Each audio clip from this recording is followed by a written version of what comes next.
Hello les amis, bienvenue sur ma chaîne Mathanaël, j'espère que vous allez bien. C'est parti pour une nouvelle équation, une équation quadratique égale à 0.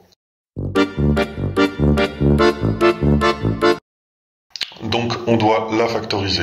Pour ce faire, on doit ouvrir une parenthèse, d'accord, on met x plus quelque chose. On ouvre une deuxième parenthèse, un deuxième facteur, x moins quelque chose, d'accord, est égal à 0. Pourquoi x plus et x moins? Tout simplement parce que dans notre équation, en fait, on a x au carré plus 6x moins 16, d'accord? Si on avait eu plus 16, la formule nous aurait dit de mettre un plus ici.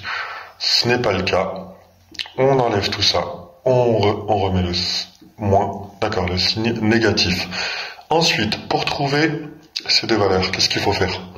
Il faut tout simplement regarder la constante, en fait. Regarder la constante et regarder le 6 qui est associé au x, d'accord? Donc, je m'explique. Ce qu'il faut faire, c'est qu'il faut trouver deux valeurs qu'on doit multiplier entre elles pour trouver le 16, et la différence de ces deux valeurs doit être égale à 6, d'accord? Donc, le produit de deux valeurs doit être égal à 16, et la différence doit être égale à 6, d'accord? Et après, on aura nos deux valeurs. Je m'explique. On va faire tout simplement le produit de deux valeurs est égal à 16, on est bon, et la différence, la soustraction, doit être égale à 6, mais là c'est pas bon. C'est égal à 15, et c'est pas ce qu'on nous demande, d'accord? Donc on va continuer, on va faire 8 fois 2, on a nos 16, d'accord? Ensuite, 8 moins 2, cette fois-ci, est égal à 6, voilà, on retombe sur nos pas. Donc on a nos deux valeurs, on a 8 et 2. Si on n'avait pas eu 16 et 6, il aurait fallu continuer. On aurait fait 4 fois 4, on aurait eu 16. Par contre, 4 moins 4 est égal à 0.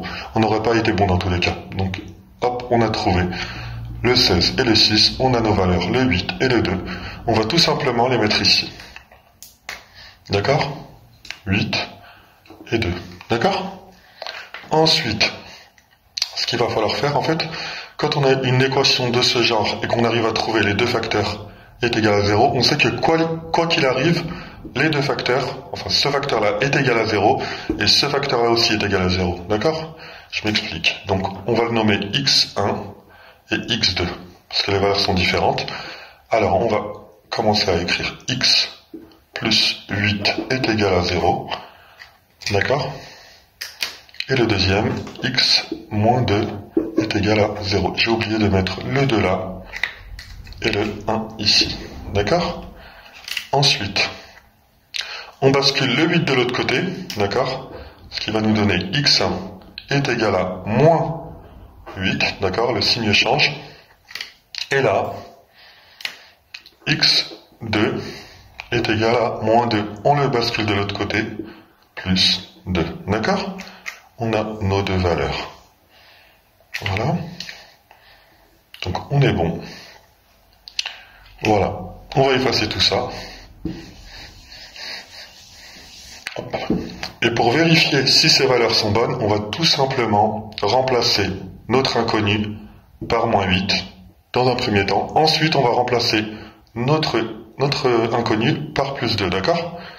On va commencer tout simplement. Donc, on va réécrire la formule x au carré plus 6x moins 16 est égal à 0, d'accord?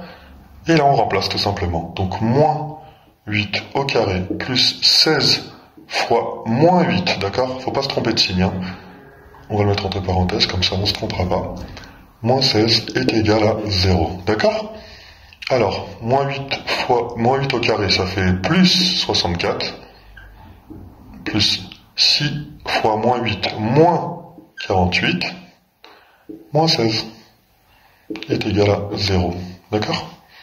Ensuite, donc 64 plus 64, moins 48 moins 16 moins 64 est égal à 0, donc 0 est égal à 0, donc la valeur est bonne, celle-ci est bonne. Ensuite, on va le faire avec le deuxième x, avec plus 2, donc on a plus 2 au carré, d'accord? Donc on va écrire la formule, c'est mieux, ce sera plus clair. On a x au carré plus 6x moins 16 est égal à 0.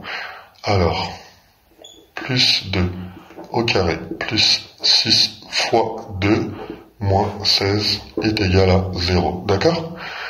Et là, on a 2 au carré, ça fait 4, plus 12, moins 16 est égal à 0. 16 moins 16 égale à 0.